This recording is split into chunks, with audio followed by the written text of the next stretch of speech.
साल था 1956। कुछ वैज्ञानिक डार्टमouth कॉलेज में इकट्ठा हुए थे। ये एक समर वर्कशॉप था। इनका मकसद ऐसा इंटेलिजेंस बनाना जो आर्टिफिशियली क्रिएट किया जा सके। ये वर्कशॉप डार्टमouth कॉन्फ्रेंस के नाम से फेमस हुआ। इसी कॉन्फ्रेंस ने एआई फील्ड को ऑफिशियली जन्म दिया। डार्टमouth के साइंटिस्ट्स बहुत ऑप्टिमिस्टिक थे। उनका मानना था कि मशीन्स को भी इंसानों की तरह सोचना सिखाया जा सकता है। उन्होंने रिसर्च के कई नए रास्ते सुझाए। इनमें natural language processing, computer vision और रोबोटिक्स जैसे टॉपिक्स शामिल थे। डार्टमouth कॉन्फ्रेंस एआई के लिए एक बहुत बड़ा मोड़ साबित हुआ। इसने आगे आने वाले कई दशकों तक एआई रिसर्च की नींव रखी। लेकिन आगे कई चुनौतियां भी थीं। एआई बनाने के लिए कंप्यूटर साइंस, मैथमेटिक्स और कॉग्निटिव साइंस में बड़ी ब्रेक थ्रूज की जरूरत थी। मुश्किलें होने के बावजूद आर्टिफिशियली इंटेलिजेंट मशीन्स का सपना देख लिया गया था। डार्टमouth कॉन्फ्रेंस ने एक ऐसी चिंगारी जलाई जो आज भी तेजी से जल रही है। एआई के शुरुआती साल कुछ बुद्धिमान लोगों के कंट्रीब्यूशन से भरे पड़े हैं। ये पायनियर्स अलग अलग फील्ड से आए थे और सबका एक ही विजन था। वो ऐसी मशीन्स बनाना चाहते थे जो इंटेलिजेंटली सोच और काम कर सके। ऐसे ही एक विजनरी थे जॉन मैकार्थी। उन्हें एआई का जनक माना जाता है। उन्होंने ही आर्टिफिशियल इंटेलिजेंस शब्द दिया था। उन्होंने लिस्प प्रोग्रामिंग लैंग्वेज भी डेवलप की जो एआई रिसर्च के लिए एक पावरफुल टूल है। एक और अहम व्यक्ति थे मार्विन मिन्स्की। उन्होंने MIT एआई लैब को को-फाउंड किया। उन्होंने न्यूरल नेटवर्क्स की क्षमता को एक्सप्लोर किया जो एक ऐसा मॉडल है जो इंसानी दिमाग से इंस्पायर्ड है। एलन ट्यूरिंग जो एक ब्रिटिश मैथमेटिशियन थे, उन्होंने एआई की नींव और भी पहले रख दी थी।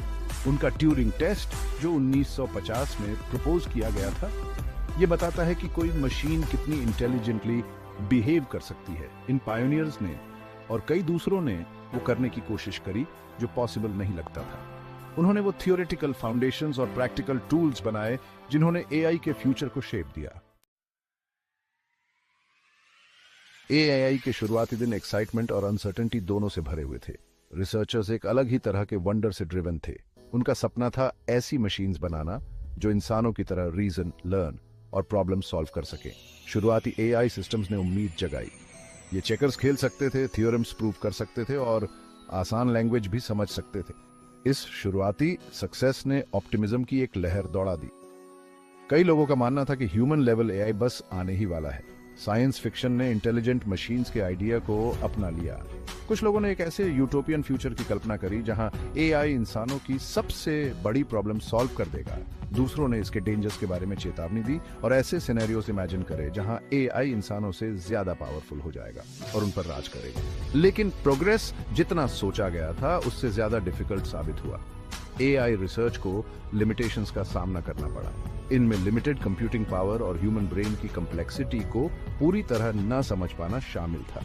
इन हर्डल्स के बावजूद थिंकिंग मशीन्स का सपना जिंदा रहा। इसने रिसर्चर्स को आगे बढ़ने और इम्पॉसिबल को पॉसिबल बनाने के लिए इंस्पायर करना जारी रखा। Section 4, a double edge sword, the promise and peril of artificial intelligence. जैसे जैसे एआई रिसर्च आगे बढ़ता गया, वैसे वैसे सोसाइटी पर इसके पोटेंशियल इंपैक्ट का एहसास भी होता गया। इसके पोटेंशियल बेनिफिट्स बहुत ज्यादा थे। एआई में हेल्थ केयर, ट्रांसपोर्टेशन, एजुकेशन और ऐसे ही अनगिनत फील्ड्स में रेवोल्यूशन लाने का दम था। ये टास्क्स को ऑटोमेट कर सकता था, डिसीजन मेकिंग इंप्रूव कर सकता था और इंसानी क्रिएटिविटी को भी बढ़ा सकता था। लेकिन इसके पोटेंशियल डाउनसाइड्स भी उतने ही सिग्निफिकेंट थे। जॉब डिस्प्लेसमेंट, एल्गोरिथमिक बायस और एआई के मलिशियस पर्पसेस के लिए यूज होने को लेकर चिंताएं बढ़ने लगी। ऑटोनोमस वेपन सिस्टम्स के डेवलपमेंट ने वॉरफेयर में मशीन्स के रोल को लेकर एथिकल डिलेमास खड़े कर दिए। एआई का ह्यूमन ऑटोनॉमी और प्राइवेसी पर क्या इंपैक्ट होगा, ये सवाल भी ज्यादा इंपॉर्टेंट होता गया। इस बात का एहसास कि एआई एक दो धारी तलवार है ने इसके रिस्पॉन्सिबल डेवलपमेंट और रेगुलेशन की मांग को बढ़ावा दिया।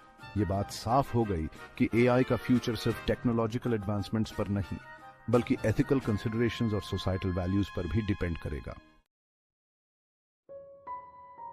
Section 5, the ethics of thinking machines navigating the moral मेज। एई के तेजी से एडवांसमेंट ने अपने साथ कई एथिकल कंसिडरेशंस भी लेकर आए। सबसे बड़ी चिंता थी कि एआई सिस्टम्स एग्जिस्टिंग बायसेस को इनहेरिट और एम्पलीफाई कर सकते हैं। अगर एआई को बायस्ड डेटा पर ट्रेन किया गया तो ये सोसाइटल इनइक्वालिटीज को और भी बढ़ा सकता है। एक और चिंता थी ट्रांसपेरेंसी और अकाउंटेबिलिटी की। जैसे जैसे एआई सिस्टम्स ज्यादा कॉम्प्लेक्स होते गए, ये समझना मुश्किल होता गया कि वो डिसीजंस कैसे लेते हैं। ट्रांसपेरेंसी की कमी ने अकाउंटेबिलिटी को लेकर चिंता बढ़ा दी, खासकर ऐसे केसेस में जहां एआई सिस्टम्स हार्मफुल या डिस्क्रिमिनेटरी डिसीजंस लेते हैं। आर्टिफिशियल इंटेलिजेंस के एथिकल इम्प्लीकेशंस पर सावधानीपूर्वक विचार करने की जरूरत थी। रिसर्चर्स, पॉलिसी मेकर्स और पब्लिक को मिलकर ये इंश्योर करना होगा कि एआई को रिस्पॉन्सिबली और बेनिफिशियल तरीके से डेवलप और यूज किया जाए। एआई का फ्यूचर इस कॉम्प्लेक्स मॉरल मेज को नेविगेट करने पर डिपेंड करता है। Section 6, a future forged together, humans and AI in harmony. Challenges के बावजूद एआई का फ्यूचर एक ऐसे विजन को रिप्रेजेंट करता है जहां ह्यूमंस और मशीन्स साथ मिलकर हार्मनी में काम कर रहे हैं। ह्यूमंस को रिप्लेस करने की बजाय एआई ह्यूमन कैपेबिलिटीज को बेरहा सकता है और इंडिविजुअल्स को और भी ज्यादा अचीव करने के लिए एम्पावर कर सकता है। इमेजिन करो कि एआई सिस्टम्स डॉक्टर्स को डिजीजेस को और एक्यूरेटली डायग्नोज करने में, आर्किटेक्ट्स को सस्टेनेबल बिल्डिंग्स डिजाइन करने में, या टीचर्स को हर स्टूडेंट के लिए एजुकेशन पर्सनलाइज करने में हेल्प कर रहे हैं। इस कोलैबोरेटिव फ्यूचर के लिए पर्सपेक्टिव में बदलाव की जरूरत है। एआई को एक थ्रेट की तरह फियर करने की बजाय इसे एक पावरफुल टूल फॉर गुड की तरह अपनाया जा सकता है। एआई फॉर सोशल गुड पर फोकस करके ह्यूमैनिटी इसकी पावर का यूज क्लाइमेट चेंज, पॉवर्टी और